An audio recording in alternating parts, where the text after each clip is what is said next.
was so pleased when we found that song the other day. The same power, that's the same power. See, the same power that's prospering the person you admire the most is the same power that can prosper you. The same power that diminishes a tumor to nothing lives in you. The same power that lives in the person you admire most in the world lives in you. And I got news for you. Probably all of you are somebody who is admired most by somebody else in the world. I hope you take that in. You know, you are admired by somebody else while you're busy admiring another and trashing yourself. And, there's nobody that's on a higher plane. There's nobody. And I have difficulty when we start to, oh, this person's amazing. They do the John of God thing, which I think is wonderful. The same power John of God is in all of us. And sometimes we do need to go touch that person, or because that's the woman that touched the hem of the garment in the story of Jesus. And he said, it's your faith that made you whole. You see, it was her faith that if she touched, she would be healed. It wasn't Jesus' faith. It was her faith. That if I do this, then I will be healed. And he wanted to explain to her, it's your faith that made you whole. Go forth and sin no more.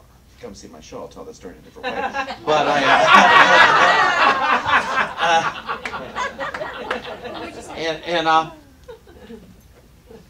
it's the same power. It's the exact same power. We're doing a series on the prayer for protection. And the first statement in the prayer for protection is that the light of God surrounds me. And the second one is the love of God enfolds me. And today is the power of God protects me. And as I said last week, to get on board with any of these statements, you got to look at your relationship with God. It makes all the difference. Because if you don't trust God, if you're looking for an argument for why God isn't, you win. Good for you. But you miss out on the magnificence of your life.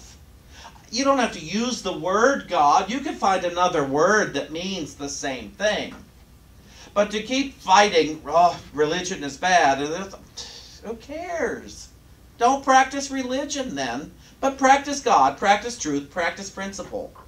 Get on board with what is going to magnify your good, rather than being a big know-it-all about what doesn't work.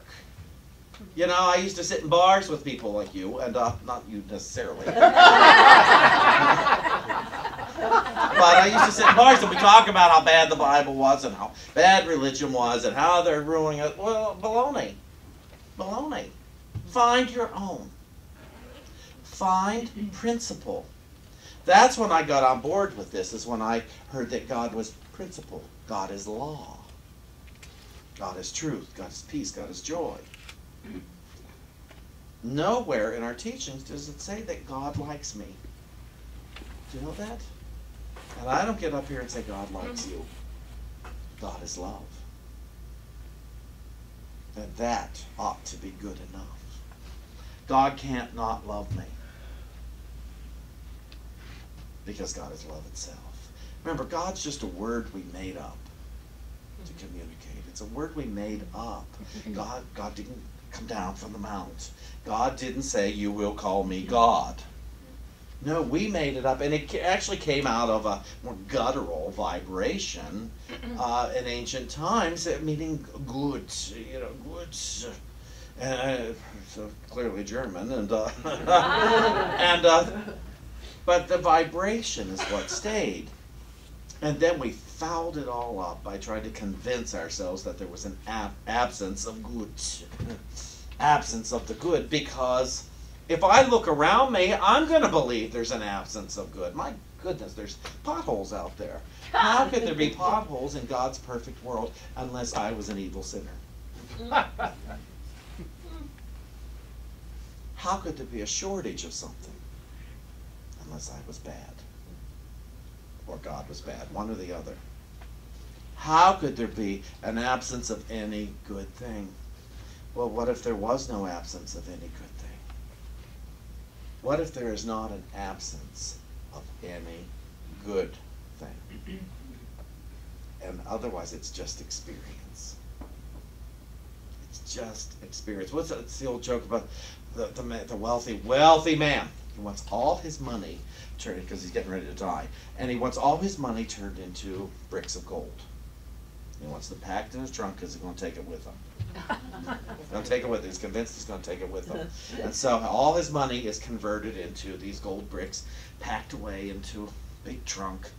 And he dies. He gets to heaven. He's dragging his trunk along of all this. And St. Peter meets him at the gates. And he says, and the old man said, "Look what I brought." And he said, "You brought pavement?" It's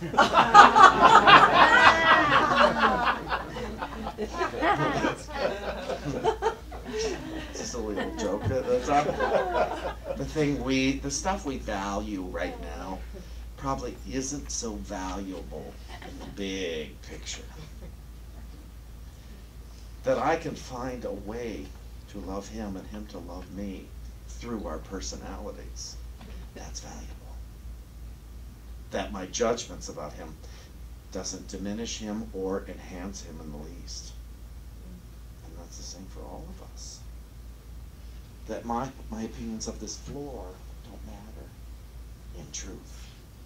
That my opinions, because you see, the power of God protects me, which implies I have thought perhaps I wasn't safe. If I'm looking to be protected, it implies, but the danger lies not in the world. The danger lies in my thought of the world. And where does the danger come? Here's the funny part, the power. The power is where the danger comes. Because metaphysically, our divine mind faculty of power, which is in the throat, it's our word. It's the word we call forth to pronounce, to proclaim our given meaning of whatever this is. I use my power to tell myself that I am in danger, or that I am safe, or that I am whatever. I usually misuse my power to proclaim to you, to me, to whoever's willing to listen, what I think at any given time, as if it matters. As if it matters. And 9 times out of 10, we would be wise to just shut up. Oh, if you're in the car alone, shut up. Quit telling yourself what this is and what this is and what this is and what this is. What if it's not true what you think this is and this is and this is? What if it's not true? Wouldn't you rather a lot of the stuff you think that you've been telling yourself be not true? Wouldn't you love, for those of you who do this, some of the story about your family to not be true? Wouldn't you love the story you've told yourself about some of the hurts to actually not be true? Some of the places we've been hurt as a child and what have you, to find out, oh, that's not what happened. It sure felt that way. I sure thought that was it, but that's actually not it.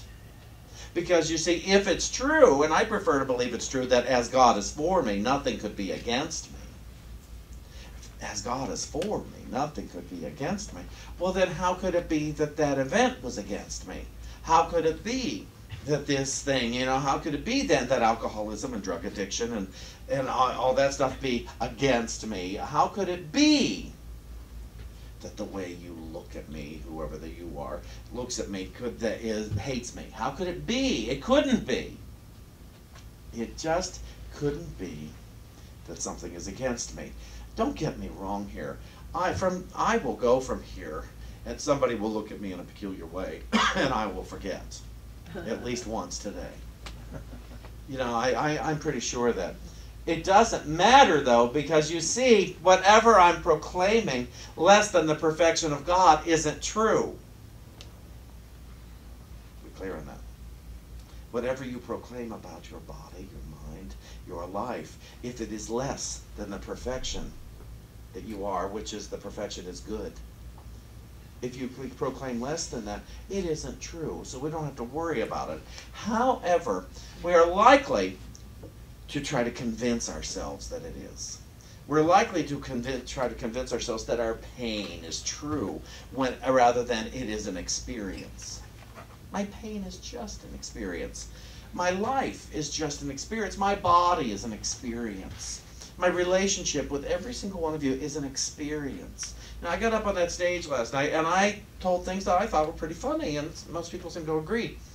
And I said some things I would never say on this stage, on this pulpit, because it's not appropriate to do it here. It's only appropriate with a $20 cover and a 2-drink dinner.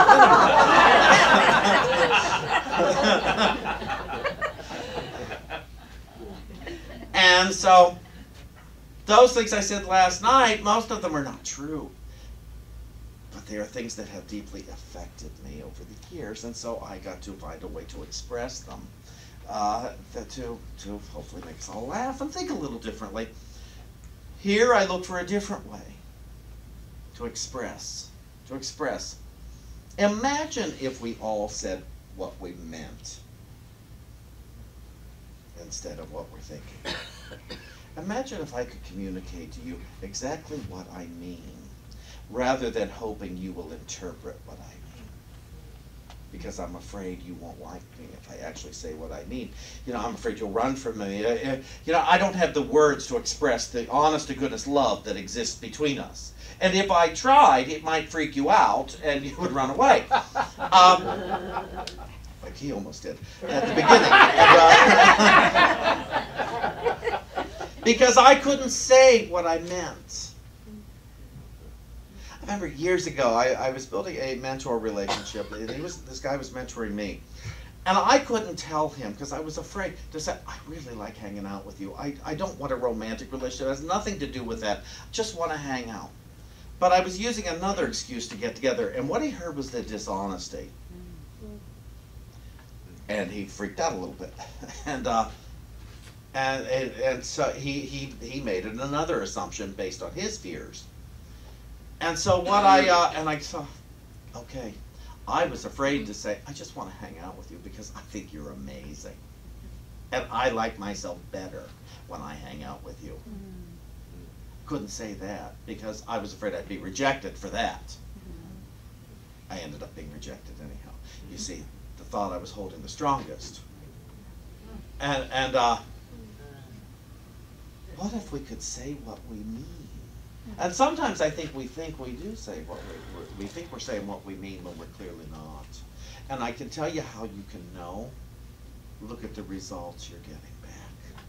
When you communicate to the world your hopes, your dreams, your desires, are you getting them back?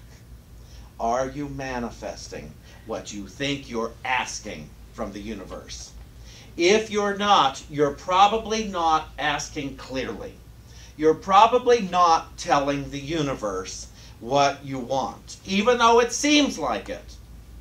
If you're not seeing the results, odds are you're not communicating properly. Most of us want to be loved by the universe, and we have given the universe conditions on how to show that love. But also, it's doors are being slammed in our face. People are nasty to us. People are yelling at us. You know, people are vague with us, and it's like, look at that and say, if it's me creating my experience, how did I not communicate what I wanted? Because a lot of us are working our brains out. We're just pack horses. We're working so hard for everything, and then we don't see the results. We don't see the manifestation. So somewhere in there, we didn't ask. We either didn't ask ourselves to be willing to receive it, or we didn't ask so that the universe could hear it and say, oh yes, I'd like to give this to you. Told you about our kitty, Gabriel. And a breeder, a long time ago, when we first got him, said something that really stuck with me. He said, they want to please you. And I thought, I'm so glad to have that information. Your animal wants to please you. Because I could personalize things. I thought David's dad does that with his kitty. I know what he's thinking. You know, he's plotting when he can get back up at his desk and stomp on my computer and do the. And it's a cat. The cat is not thinking this stuff about me. And so I told you we are being much. Last week I told you we're being much more gentle. We're just loving the cat because the cat's being a cat. And so I'm not taking it personally. So what if the world has a few things to do before it gets to you? And that's all it is. And it's not personal, but clearly no one is deliberately trying to thwart you from having your good. It is merely reflecting your communication. And you're not bad. You're not a screw up. You didn't foul up. You just didn't use your power of power correctly. What if that's all that it is? Here, I read something here that I liked a lot.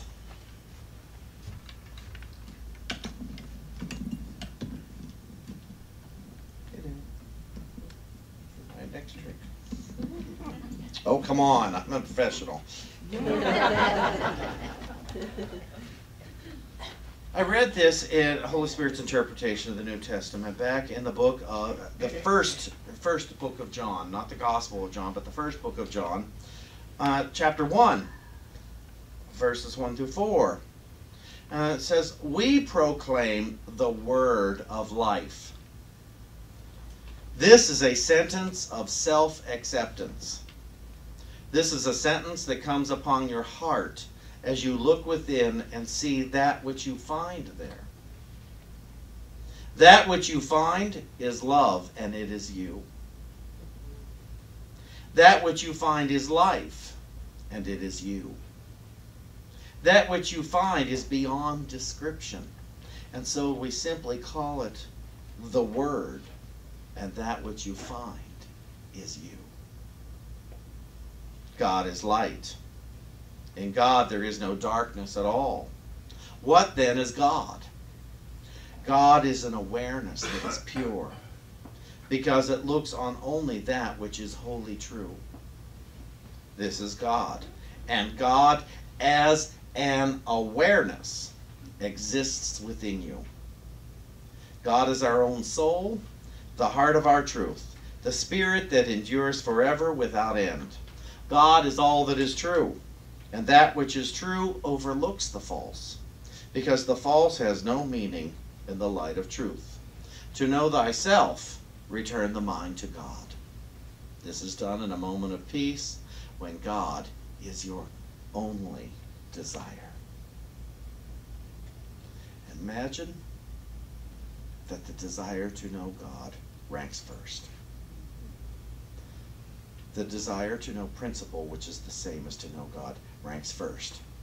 The desire to know law, which is the same as God, ranks first.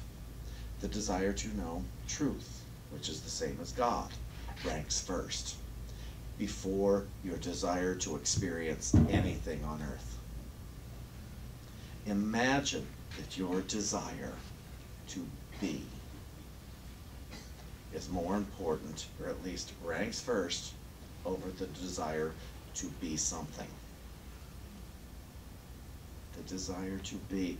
I have a desire to be me today, more than I have a desire to be what I think you want me to be today. I have a desire to be me today, more than I have a desire to be what I think I ought to be today. To be safe, to be something, to get something, to know something. I have a desire to be. Imagine you feel safe enough. Because let me tell you, it's the same power that lets you be you, that lets you pretend to be something else. How about we use the same power to be ourselves, to be who we are, what we are, so that we can come to the conclusion, in God I trust. In good I trust. In joy I trust. In peace I trust. In wisdom I trust. In truth, in power, in principle, I trust, because it's all the same.